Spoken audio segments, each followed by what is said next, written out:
అనిపిస్తుంది. Okay. And మీరు అన్నారు నియోజకవర్గంలో తిరుగుతుంటే అన్నప్పుడు నాకు అనిపించింది, అంటే ఏవైనా ప్లాన్స్ ఉన్నాయా ముందు ముందు మాధురి గారు మీరు కూడా పాలిటిక్స్లో యాక్టివ్ అవ్వడానికి సార్తో కలిసి? లేదండి, శ్రీనివాస్ గారు తను పోటీ చేయాలి, నేను సపోర్ట్ చేయాలి, అంతే తప్పితే ఇంకేమీ మాకు ప్లాన్స్ లేవు. Okay. So and further plans Srinivas గారు కొంచెం నెక్స్ట్ మీ పొలిటికల్ స్టెప్స్ గురించి ఏమన్నా మాకు చెప్పగలుగుతారా? అంటే కొంచెం స్తబ్దుగా ఉన్నారు కదా ఈ మధ్య పొలిటికల్గా. అంటే ఇప్పుడు ఇండిపెండెంట్ లేదు గట్టిగా చేస్తున్నాం, చాలా స్ట్రాంగ్గా చేస్తున్నాం. ప్రతి 10 రోజులకు ఒకసారి 4-5 డేస్ కాన్స్టిట్యున్సీలో ఉంటాను, ఉండి ప్రజా సంబంధమైనటువంటి విషయాలన్నీ కూడా చూస్తున్నాం. మొన్న రైతుల గురించి మాట్లాడాను, ధాన్యం కొనుగోలులో ప్రభుత్వం వైఫల్యం అయింది, మంత్రి వైఫల్యం అయ్యాడని చెప్పాను. అలాగే రామ్మోహన్ నాయుడు ఏవియేషన్ మినిస్టర్గా అట్టర్ ఫ్లాప్ మా జిల్లా పరువు తీశాడని చెప్పాను, దేశం పరువు తీశాడని చెప్తున్నాను. రాష్ట్రంలో ప్రపంచంలో భారతదేశం పరువు తీసినటువంటి శ్రీకాకుళం జిల్లా వాసిగా నేను సిగ్గుపడుతున్నాను. 1800 ఫ్లైట్లు తిరగటానికి ఫ్లైట్స్ సడన్ గా ఆగిపోవటానికి కారకుడయ్యాడు. నాలెడ్జ్ లేదు, ఏవియేషన్ మీద కనీసం ఆలోచన కూడా లేకుండా ఇంత దుర్మార్గమైనటువంటి దౌర్భాగ్యమైనటువంటి మంత్రిని నేను ఎప్పుడూ చూడలేదు. వీటన్నిటి మీద చాలా క్లారిటీగా మాట్లాడాను. రామ్మోహన్ నాయుడుకు సవాల్ కూడా చేశాను, నీ మీద నేను 3000 ఓట్లతోనే ఓడిపోయాను కదా, నువ్వు ఈ ప్రపంచం దృష్టిలో భారతదేశం పరువు తీశావు, ఉత్తరాంధ్రకి శ్రీకాకుళం జిల్లాకు చెందిన ఒక మంత్రివి, పరువు తీసినటువంటి వ్యక్తిగా నీకు ప్రజల్లో పరువు పోయింది, నీవు రోడ్డు మీదకి వస్తే ముఖం మీద జనం ఉమ్మేస్తారు, నీవు ఇది నిజం కాదనుకుంటే రాజీనామా చేయి, రాజీనామా చేసి నువ్వు నామినేషన్ వేయి, నేను ఇండిపెండెంట్ గా నామినేషన్ వేస్తాను, చూద్దాం ఎవరి శక్తి ఏంటో చూద్దాం అని నేను సవాల్ కూడా చేశాను రామ్మోహన్ నాయుడికి. శ్రీకాకుళం జిల్లా వాసిగా అతని మీద 3000 ఓట్ల తేడాతో ఓడిపోయిన వ్యక్తిగా ఒక ఎమ్మెల్సీగా నేను ఈ సవాల్ చేశాను, సమాధానం లేదు.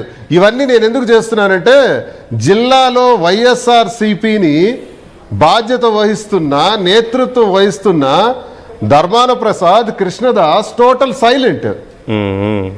వాళ్ళకి అచ్చెన్నాయుడికి మంచి రిలేషన్స్, వాళ్ళకి రామ్మోహన్ నాయుడికి మంచి రిలేషన్స్, అందుకే కేడీ బ్రదర్స్ అంటాను, కింజరాపు ధర్మాన బ్రదర్స్.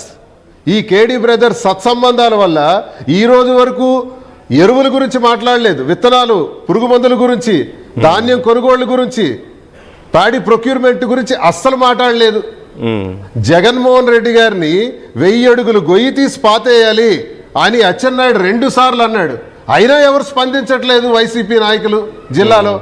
అలాగే మంత్రి ఏవియేషన్ మినిస్టర్ ఇంత విధ్వంసం సృష్టిస్తే ఒక్క ఖండన కూడా ఇవ్వలేదు, దేశం మొత్తం చెదిరించుకుంటున్నారు, జిల్లా మొత్తం అసహించుకుంటున్నారు. వైసీపీ నేతృత్వం వహిస్తున్న ధర్మాన ప్రసాద్, కృష్ణదాస్ మాత్రం జేజేలు కొడుతున్నారు రామ్మోహన్ నాయుడికి. ఎందుకంటే కేడీ బ్రదర్స్, వాళ్ళు గెలవాలి, వీళ్ళు గెలవాలి, అందరూ పోవాలి. మా జిల్లాలో అగ్రస్థానంలో ఉన్న కాళింగులు రాజకీయాల్లో ఉండకూడదు, కాపులు ఉండకూడదు. కాళింగులు, కాపులు, రెడ్డీసు, యాదవాసు, మత్స్యకారులు, ఎస్సీలు, ఇలాగ ఎన్నో కులాలు, అణగారిన వర్గాలు, బలహీన వర్గాలు ఉన్నటువంటి జిల్లాలో 7-8% ఉన్నటువంటి ఆ సామాజిక వర్గం మమ్మల్ని డామినేట్ చేస్తుంది. దీనిపైనే నా ఫైట్. కేడీ బ్రదర్స్ చేస్తున్నటువంటి ఈ లుచ్చ రాజకీయాల పైన శ్రీకాకుళం జిల్లాలో గళం విప్పాను. కేడీ బ్రదర్స్ తాలూకా సంబంధాలని పంచలు చేస్తాను. రానున్న ఎన్నికల్లో నా తాలూకా సత్తా ఏంటో చూపెడతాను. నా వ్యక్తిగత జీవితాన్ని జగన్మోహన్ రెడ్డి గారి ముందు పెట్టి సస్పెండ్ చేయించినటువంటి ధర్మాన ప్రసాద్, కృష్ణదాస్ లెక్కలు తేలుస్తా.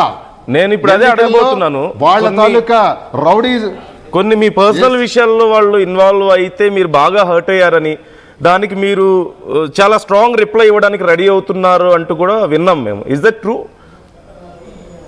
Yes strong. నేను ఇండిపెండెంట్ గా క్యాండిడేట్లు కూడా పెడుతున్నా. పలాసలో ఉంటారు, టెక్కల్లో ఉంటారు, శ్రీకాకుళంలో ఉంటారు, నరసన్నపేటలో ఉంటారు. నా టీం రేపు శ్రీకాకుళంలో పోటీ చేయబోతుంది, ఇప్పుడే చెబుతున్నా. రేపు కాసుకోమనండి ధర్మాన ప్రసాద్ని, కాసుకోమనండి కృష్ణదాస్ని. రాజకీయంగా యుద్ధం చేసినంత కాలం వాళ్ళతో యుద్ధం చేశాను రాజకీయంగానే. కేడీ బ్రదర్స్ అని టైటిల్ పెట్టిందే నేను. వాళ్ళ అంతర్గత రాజకీయాల్ని దెబ్బ తీసిందే నేను, అది బహిర్గత పరిచిందే నేను.